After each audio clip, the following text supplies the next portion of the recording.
ഓരോ പ്രഭാതവും നമ്മെ ഓർമ്മിപ്പിക്കുന്ന വളരെ ലളിതമായ ഒരു ചിന്തയുണ്ട്. ഈ പ്രഭാതം വെളിച്ചമായിട്ടാണ് നമുക്ക് അനുഭവപ്പെടുന്നത്. ഈ വെളിച്ചം വന്നു കഴിയുമ്പോൾ ഇരുട്ട് അകന്നു പോകുന്നു, അല്ലെങ്കിൽ വെളിച്ചം വരുന്നത് കൊണ്ടാണ് ഇരുട്ട് പോകുന്നത്. ഈ വെളിച്ചം വന്നില്ലായിരുന്നെങ്കിൽ ഇരുട്ട് പോകില്ലായിരുന്നു.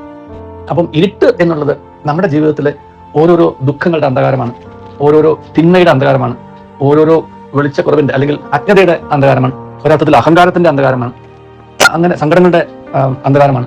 പക്ഷെ ഇതിനെല്ലാം നീക്കാൻ വെളിച്ചത്തിന് കഴിയും എന്നുള്ളൊരു വിശ്വാസം, ശുഭാപ്തി വിശ്വാസം നമുക്കുണ്ടാവും. വെളിച്ചം വരും, വെളിച്ചം വരുമ്പോൾ ഇരുട്ട് അകലും എന്ന തത്വവും, വെളിച്ചം വന്നപ്പോഴാണ് എൻ്റെ ജീവിതത്തിൽ ഇരുട്ട് മാറിയത് എന്ന അനുഭവവും, അത് തിരിച്ചറിയാനായിട്ടുള്ള ജ്ഞാനവും നമുക്കുണ്ടായാൽ മതി. അപ്പോൾ ഓരോ പ്രഭാതവും എന്നെ ഓർമ്മപ്പെടുത്തുക, എൻ്റെ മനസ്സിലെ അന്ധകാരം നീക്കാൻ വെളിച്ചമേ കടന്നു വരണമെന്നാണ്. അപ്പോൾ ദൈവത്തിൽ വിശ്വസിക്കുന്നവരാണെന്നുണ്ടെങ്കിൽ ഈ ഒരു പാട്ട് ഓർക്കുന്നുണ്ടാവും, വെളിച്ചം തരണമേ, എന്നുള്ളിൽ വസിക്കും ദൈവമേ നിൻ രൂപം കാണാൻ എനിക്ക് വെളിച്ചം തരണമെന്നാണ്. എന്നിൽ വസിക്കുന്ന ദൈവത്തിന്റെ രൂപം ദർശിക്കാനായിട്ട് വെളിച്ചം തരണമേ എന്ന് പ്രാർത്ഥിക്കാൻ എളുപ്പമാണ്. ആ പ്രാർത്ഥന ഫലവത്തായ പ്രാർത്ഥന, ജെന്യുവനായിട്ടുള്ള പ്രാർത്ഥനയാണെന്നുണ്ടെങ്കിൽ എന്നിൽ വസിക്കുന്ന ദൈവം തന്നെയാണ് ഞാൻ ഈ കണ്ടുമുട്ടുന്ന ആളുകളിലും വസിക്കുന്നത് എന്ന തിരിച്ചറിവും, അതുകൊണ്ട് തന്നെ ആ കണ്ടുമുട്ടുന്ന ആളുകളെ ആദരിക്കാനായിട്ടുള്ള ഒരു എളിമയും ഒരു താഴ്മയും ഒരു വിവേകവും ജ്ഞാനവും ഒക്കെ നമുക്കുണ്ടാവും. അപ്പോൾ ആ കണ്ടുമുട്ടുന്ന ആളുകളിൽ എന്നിലുള്ള അതേ ദൈവമുണ്ട് എന്നുണ്ടെങ്കിൽ അവരുടെ വേദന എന്റെ വേദനയായിട്ട് മാറും, അവരുടെ സങ്കടം എന്റെ സങ്കടമായിട്ട് മാറും. അപ്പം എന്റെ സങ്കടം അകറ്റാൻ, എന്റെ വേദന അകറ്റാൻ എന്റെ ദൈവം എന്നെ അനുഗ്രഹിക്കുന്ന മാതിരി ഞാൻ കണ്ടുമുട്ടുന്ന മനുഷ്യരിലുള്ള വേദന അകറ്റാൻ, ദുഃഖം അകറ്റാൻ എന്നിലുള്ള ദൈവം എന്നിലൂടെ അവരുടെ സങ്കടം അകറ്റാൻ എന്നെ നിയോഗിച്ചിരിക്കുന്നു എന്നുള്ള തിരിച്ചറിവ്. അപ്പോൾ അവരുടെ ദുഃഖത്തിന്റെ, വേദനയുടെ, സങ്കടത്തിന്റെ ഒക്കെ ഒരു പങ്ക് ഞാൻ പറ്റും, ആ പങ്ക് ഞാൻ എടുക്കും.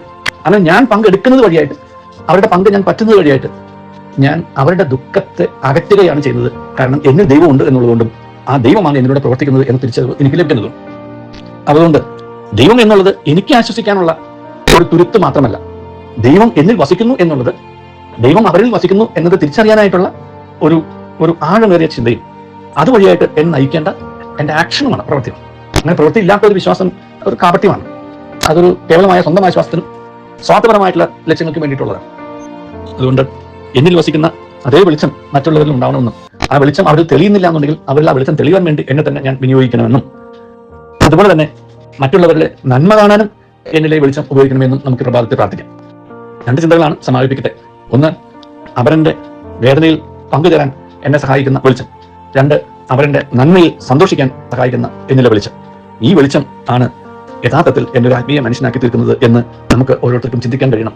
അങ്ങനെയുള്ള ഒരു ആത്മീയതയുള്ള ഒരു വ്യക്തിയെ ദൈവം എന്നും തുണയ്ക്കും. ദൈവത്തിന് തുണയ്ക്കാതിരിക്കാൻ സാധിക്കില്ല. ദൈവം നമ്മെ അനുഗ്രഹിക്കട്ടെ. നല്ലൊരു ദിവസം എല്ലാവർക്കും തരുന്നു.